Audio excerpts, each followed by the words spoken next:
Алло, Зильбан, үйге келсек, короче, өсек бар. Тез кел. Ана кім бар емес, балым ше.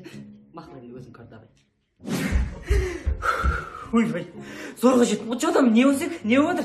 Дарбазларын тас шауып қойыпсыңдар ғой, забордың ауылымыз жетіп зор қаттап түстік қой, не болды?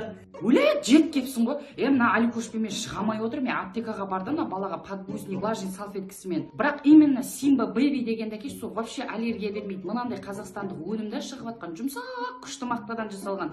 Соны әкеп берші, пожалуйста. Ой, сен үйде отырып, әбден қараңғы болып тынымсың ғой. Постоянно осымен алдап шақырып алғанын қоймайсың. Не қыласың аптекаға болып, әуре болып. Жаңа сен айтып отқан Симба Бэби деген подгузник бар емес па? Міне қара, Шоко Прайс деген приложение бар. Осыған кіресің дағыны, үйде отырып тартып аласың. Play Market'тен, App Store'дан тартып аласың. Подгузнигің бар, салфеткің бар, бәрін әкеп береді. Балаңа даже кигізіп беріп кетеді. Hemen қазақла бір минутқа. Жақа саған айтып отырып басып қойған ем, бір емес екеуін әкеп беріп қойған ғой. Қандай ет жаңа өзегі айтып.